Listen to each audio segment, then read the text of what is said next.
왕이 노인들이 자문하는 것을 버리고 자기 앞에 모셔 서 있는 자기와 함께 자라난 어린 사람들과 의논하여 이르되 너희는 어떻게 자문하여 이 백성에게 대답하겠느냐. 백성이 내게 말하기를 왕의 아버지가 우리에게 매운 멍에를 가볍게 하라 했으니. 그러니까 저 원로들은 가볍게 해라고 그렇게 했습니다. 근데 자기 친구들한테 물은 거죠. 젊은 사람들한테. 젊은 애들이 뭐라 그랬어요? 젊은 애들이 네, 그 원로들을 꼰대라 그랬죠. 꼰대 말 듣지 말아라. 그게 요즘에 있는 꼰대 문화가 바로 이겁니다. 그게 사실은 안 되는 거거든. 꼰대 문화가 사실은 이해는 가요. 왜냐하면 이제 눈치 없이 나이 든 사람이 나이만으로 사실 나이가 들었다는 것만으로도 그거로 위신을 떨거나 또 어느 권위를 잡거나 이러면 안 되겠죠. 그건 분명히 잘못된 겁니다. 제가 생각해도. 우리나라의 선배 문화도 별로 좋은 건 아닌 것 같아요. 내가 그 일을 다른 사람보다 몇 년을 조금 더 먼저 시작했다. 아니면 뭐 군대나 아니면 학교나 직장이나 조금 먼저 들어왔다. 먼저 경험했다는 그 경험 자체가 그 사람에 대한 어떤 권위로 사용되면 안 되겠죠. 그렇죠. 평등한 상태에서 또 뭐 물어보거나 자문하거나 이럴 수는 있겠습니다. 하지만 그 자체가 권위가 되어서는 안 돼. 먼저 왔다. 시간상 먼저 왔다. 또는 내가 나이가 더 많다는 것 자체가 권위가 되면 안 되는 겁니다. 그거를 자기가 자랑을 삼아서 그 사람을 누르고 억누르고 아니면 그 사람을 착취하거나 그 사람에게 어떤 권위를 행사한다. 그러면은 그건 분명히 잘못된 거고 그거는 꼰대라는 소리를 들어도 싸죠. 하지만 우리가 먼저 온 사람들 또 원래 나이가 나보다 경험이 많은 분들에 대한 그런 지혜나 충고나 조언들은 분명히 귀 기울여 들을 필요가 있는데 요즘 세대는 점점 어떻게 돼가고 있어요. 꼰대를 싫어하는 문화 그것 때문에 어디까지 그 영향이 가냐면 선배가 가지고 있는 그런 훌륭한 경험들 소중한 경험들 또 지혜들 이런 것을 들을 수 있는 그 귀까지 다 막아버리는 거죠. 그러니까 상대주의가 돼버리는 거지. 그리고 개인주의가 돼버리는 거죠. 나는 나다. 당신은 당신 생각이고 나는 내 생각대로 하겠다. 이거잖아요. 근데 자기 생각대로 해가지고 세상에서 사실 성공하기도 어렵고요. 그 앞에 있는 사람들의 지혜를 분명히 귀담아 들을 줄 알아야 됩니다. 사실 그러면 독서도 필요 없는 거예요. 왜냐하면 다른 사람의 생각을 써놓은 걸 내가 왜 그거를 읽고 거기에 대해서 받아들일 필요는 없는 거죠. 내가 좋은 대로 살면 되니까. 내가 편한 대로 내 감정대로 살면 되지. 뭐하러 내가 다른 사람 거를 받아들이고 뭐 거기에 귀를 기울이고 훈계를 들어야 되고 또 잘못에 대한 책망을 들어야 됩니까? 그건 아니잖아요. 그렇게까지 가면 안 된다는 거죠.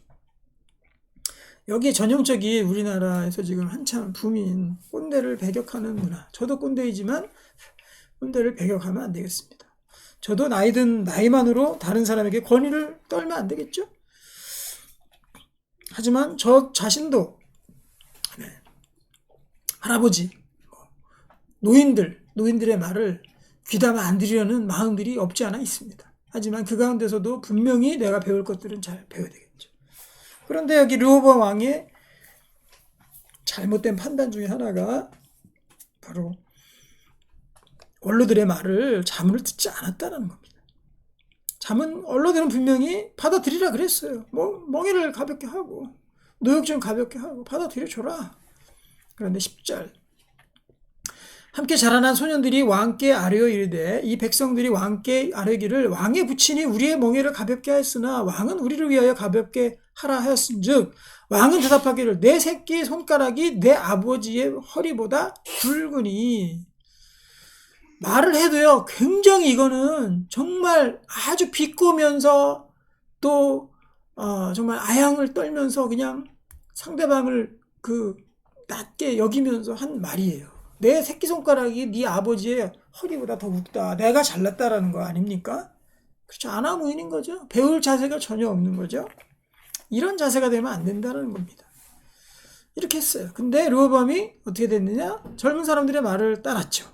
그것이 바로 하나님께로부터 났다라는 거예요. 그게 우리 이제 오늘 볼 핵심이죠. 11절 내 아버지께서 너희에게 무거운 멍에를 매게 하였으나 이제 나는 너희의 멍에를 더욱 무겁게 할지라. 내 아버지는 채찍으로 너희를 징계하였으나 나는 전갈 채찍으로 너희를 징계하리라 하소서. 3일 만에 여로보암과 모든 백성이 르호보암에게 나왔으니 이는 왕이 명령하여 이르기를 3일 만에 내게로 다시 오라 했습니다. 왕이 포악한 말로 백성에게 대답하시되 노인의 자문을 버리고 이렇게 되어 있죠. 14절 어린 사람들의 자문을 따라 그들에게 말하여 이르되 내 아버지는 너희의 멍에를 무겁게 하였으나 나는 너희의 멍에를 더욱 무겁게 할지라. 내 아버지는 채찍으로 너희를 징계하였으나 나는 전갈 채찍으로 너희를 징치하리라 하니라. 어떻게 됐습니까? 15절 왕이 이같이 백성의 말을 듣지 아니하였으니 여기가 중요한 거죠. 이 일은 여호와께로 말미암아 난 것이라. 하나님 그렇게 하게 하셨다라는 겁니다. 강팍하게 르호보암의 마음을 강팍하게 하셔서 그들을 징계하려고 도저히 회개할 여지가 없기 때문에 하나님 징벌하신 거예요. 하나님께서 전에 실로 사람 아히야로 느바세 아들 여로보암에 하신 말씀을 이루게 하심이더라. 그죠? 아히야 선지자가 여로보암한테 그랬잖아요. 옷 열을 찢어져가지고 그것이 당신의 것이 됩니다. 하나는 르호보암의 것이 되겠습니다. 하고 예언하지 않습니까? 그것이 이루어진 거죠. 하나님께서 이렇게 하게 하셨다라는 거죠. 그래서 우리는 지금 보면은 그냥 뭐 르호보암이 그냥 그 원로들 말 싫고 하니까 버렸겠지. 젊은이들이 친하니까 그냥 그들의 말 들었겠지. 우리가 이렇게 생각하는 것조차도 하나의 결정을 우리가 내리잖아요. 우리가 내리게 하는 그 주체도 하나님께서 그렇게 하실 수 있다라는 거예요.